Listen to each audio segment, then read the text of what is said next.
Good morning, everyone. Welcome to Morning Minutes. Myself, Michael Berger, Mark Novak, episode 346. Mark, good morning. Anyone who watched those 346 episodes is going to be so smart. Yeah. They get rich as Almost well. as smart as the people talking about the 346 episodes. It's 7 years of me, and it's 10 years of you, and a lot of experience and people that we've spoken to over that period and all their experience. 100%. A lot of experience, a lot of mistakes, a lot of good things that we're sharing. So all of the above. So hopefully from the many mistakes we've done, it prevents other people and tips and tricks. But this morning show, we're going to be talking about the highest returning asset of property at the moment. In real estate. And it's right under your nose. And that is Mark Novak. Oh, the suspense is killing me. This is the way to get the highest return on your money, probably full stop, with the highest coupled together with guarantee as well, or assurance, because sometimes you can make a good return on your money, but it's a real punt, it's a real risk. This is really low risk, and it is a granny flat. Yes, in your home. And it's huge. Like, to get straight to the point of sort of the figures that you're looking at, to build them is 100 up to about 150,000. Some people spend a little bit more. So that's sort of the realm where you're going, one or two better. Recommend that sort of the 2-bedroom granny flat. And then with the rental income, they vary from, especially the new ones, from 500 up to about 725, 730 a week. So, and that's where you get your 20, 25, 30% return, which is absolutely huge. Like, Mark, if you always see a lot of people, they say they've got their home, they've got 600 square meter block, and they're like, well, where are we going to invest? Should we invest in shares, get a 5-10% return? Should we have it in a long-term deposit? Should we buy another property? How often do you see people buy that second property? And it's like, well, why don't you just build a granny flat out the back? I think the myth is they're very well accepted by a lot of councils, especially Northern Beaches. The requirements aren't that big to do them, Mark. The barrier, the barrier to entry. The state government came along and put a policy in place pretty much across most of New South Wales, particularly Metro.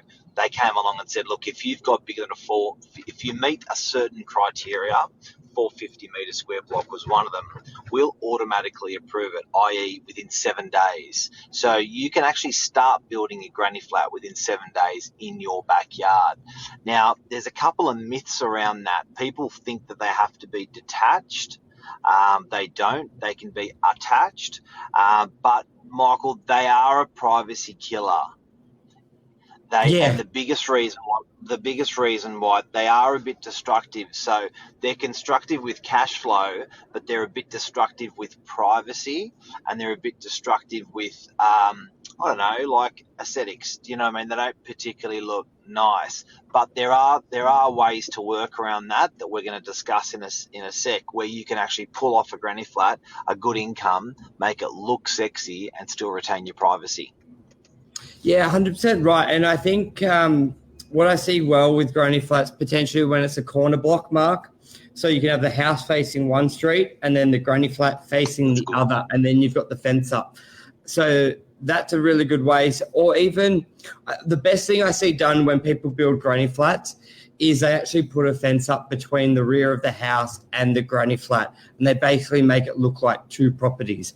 I find a lot of people have that hesitation when they view a property and the house backyard goes onto the granny flat, especially if it's rented to a random person.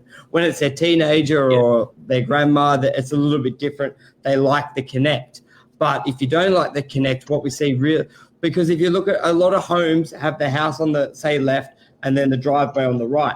So if you've got that driveway that leads to the backyard, you put the fence up, the granny flat has the entrance down the driveway to the back, and the house through the front. So I think they are key things if you're looking for a house to build the granny flat or to see how it works with your house. But another thing as well, Mark, if it's your investment house, it doesn't, for what you gain, it's okay to build even if it doesn't have the best access for that privacy. Like if you're renting the house with the backyard, you may get say $1,200 a week. Put a granny flat, you may rent it for $900, but you get $650 for the granny flat. So there is that net positive around it. It doesn't make the house not lettable. It doesn't make the granny flat not lettable, but there's always to take that into consideration. And even for downsizers, like sometimes people are in a house that's just too big and the kids have moved out. That's a perfect thing to do, a granny flat. It's the worst word as well. Calling it a granny flat sucks because it gives you this really bad, call it a second home rather than a granny flat. But it may be better to convert your block to having a second home and an income rather than moving and paying 50 or 100 or 200 grand in stamp duty. So it's often a better way to generate an income. But you're talking big money. You're putting in 150 grand and you're pulling out potentially 30 grand, 25 to 30 grand a year. You're starting to get a return on your money that's pretty compelling. And you're not, the secret is you're not paying for the land. Yeah. When you're not paying for the land, that really drives your income massively high. And then another thing that I've seen people done that I really want everyone to think about is a granny flat that can be part of your home later. And what that means is I've seen clients actually do like a Hampton style pool cabana. In the interim, they've rented it out while the kids are small as income. Later on, they put in some big double doors and opened it onto a pool, or put in a pool and put in the doors later. So sometimes if you're building a premium home with no backyard because you've got a granny flat, you are going to kill the value of the property. But I do ask people that, to consider that if they can do almost like a Hampton style granny flat that opens towards a potential pool, that then integrates into the home later. It could be a games room, it could be a pool cabana, it could be an income before it's any of those things. It could be a multi-use structure. At first, it starts off as a granny flat. Well, and what you said before about a granny flat doesn't have to be at the rear is key as well, because just going off the back of what you said, making it multi-use, you could do a granny, if you have a single level home, it's basically you do a granny flat on top. So it almost acts like it's a second level, but you're not doing a duplex, because a lot of councils won't allow a duplex, but they will allow a granny flat on top, which is very similar, but it gets the same purpose. And then if you ever you still have your backyard, and then you've still got your second income, but if you ever want to sell it as a big family home, you can do so as well. But I stress to really look at the numbers, because let's say you do have a $2 million home and you were either wanted to downsize and it was too big with the land. Instead of selling and then buying something smaller, because look, if you look at this. Yeah, because if you look at the cost, you sell the $2 million home, there's 40 grand there, 45 grand in commission. You buy something for 1.2, 1.3 luxury apartment, you're paying another 50 grand in stamp duty. So you've always got 100 grand in costs just to have a smaller property, and then you've got no benefit. But what you could do is you move out of that home, you build the granny flat, you rent both of them out, you've got a solid income paying for itself, and then you could either rent apartment, because now you've got the two incomes, or buy something else as well. But I think a lot of people travel around Australia, do whatever you sort of want that way. I think a lot of people they're very quick to sell, which is obviously great for us, but we're obviously here to give you that sort of long-term advice and strategy, but a lot of people miss sort of the cost of selling on both ends. You got the agent fees and then stamp duty and then the cost of moving, everything there. And I know building a granny flat will solve a lot of problems. Well, we'll get that income, because Mark, how often we want to buy another property. So if you're buying a unit for 200 grand, yes, you can do a 5% deposit, but most people, if you've got that home, they're going to be putting down a 20% deposit or 30%. So a 600K unit generating $500 a week, you're putting in 140 grand anyway, when you could just build the granny flat on your home, or you may already have a home that's an investment, which would help as well. Now, so let's talk about the restrictions. So they can be only 60 meters squared. Yep. Yeah, 60, 65. They've got to be within, I think, 3 meters from the rear boundary, or 6 meters, or 3 meters from the side boundary, 6 from the back. So there's a few of those restrictions. 6 from the back. They've got to be, you can have 18 meters squared of balconies off them. You can, here's a tricky one. You can enclose the balconies. Yeah.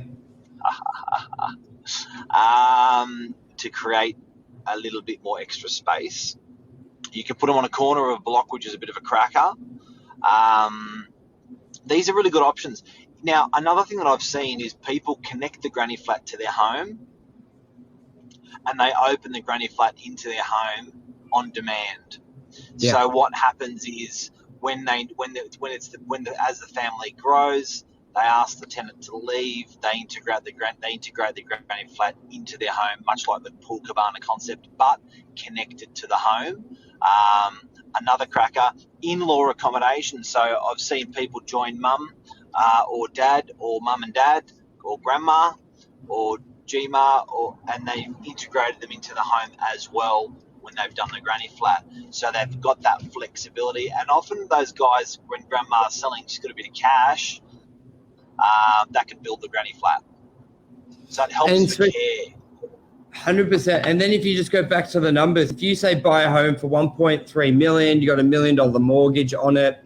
Let's say you got interest rates at 2%, it's 20 grand a year that you're paying for. If you say build the granny flat out the back, so you add on another, say 100 grand of debt. So you're now at 1.1 debt, paying $22,000 a year, but the granny flat brings in 25 grand a year. Your property is now positive and you still got the benefit of living. So I reckon a lot of young couples out there, I think it's a great idea, but maybe before you got the family, or you've only got a small child and you don't necessarily need the extra space, but you know you want to get into a home. It's a great idea to buy the home, have the granny flat there, and it will supplement a lot of your income. And then, as you said, Mark, convert it to a pool cabana, put a pool there. Even if you knock it down, if you have it for 5 years, it's paid itself off, knock it down and then you've got the yard. Or then, because you've saved 25 grand a year that you're not paying on the mortgage, you, after 5 or 10 years, effectively that's a deposit for a $2 million home, because the 25 grand you're not paying, put it away. Spot on. So I think there's a lot of options that really open up from it. I think you do have to get past that, as you said at the beginning, that the privacy, the not having the yard. But I think look at your 10-year plan, look at your 5-year plan, and see how much that extra 25 grand could really help. Because if you're only show us what a granny flat looks like. Yeah, I've got one here, and I think a key thing when you're doing them is if you can allow the balcony space or the backyard space, it is an absolute game changer. So here's one, 65 square meters, 2-bedroom. I want to see if I got the outdoor area. Yeah, here it is. So that's where, what's there? That's like an outdoor area for the house, and then the house is, say, up here, but the granny flat's on a corner. So you've got the granny flat faces the rear backyard. You Google map the block, the original block. So that there's a house that's connected to a house. And so that's because it was a corner. The original house faced one road, and that granny flat faced another road. So bring that up there. Let me change it to yeah. So you guys have a look here. Let's see if it's updated. Yeah. So you've got, as I said, corner block. So the house faces NIMBY Ave. It had another entrance in from the side on Amaral Street, and the granny flat was built. They had like a carport in the middle, so that's where you'd put the fence up, and then you got the granny flat at the back of the block. Basically feels like a separate house. Now, this is a typical 600 square meter block. So the house itself would be 450, and then the granny flat users say 100 of it or a little bit more. But Mark, there's plenty of homes on 450 square meters, but now that rented originally for 725 a week. I think recently 680 again. So that's huge money. That's huge. There you go. That's a wrap. Granny flat chat. Granny flat chat. Oh, I minimized the whole screen. I'll have to end it. Hang on. Where are we? 2 seconds. There we go. But yeah, that's a wrap. Recommend granny flats to your clients. Well, learn in your area. Each area is different, isn't it, Mark? But pretty straightforward to find out where you can build them, what you can build. But it's a good conversation starter with clients, isn't it? When you go in there saying, maybe think of this. Like when you are meeting with a prospective vendor and your motive isn't when are we going to sell and here are some other options, have a think about it. It really builds that rapport. And also for your landlords, if you can come up with an option that can generate them more money, they're going to love you. And if you're at the agency, you're going to love the extra income because everyone gets more money. So there's benefits all around. So, even if you just go out and borrow 150 grand, the maths is you're going to rent it for $500-600 a week. In anyone's world, that is just a terrific investment. You are losing a little bit of your yard, but you may be not using it anyway. So think about a granny flat. Yeah, awesome. Thanks, guys. See you tomorrow. Cheers, mate. See you, boys. Bye.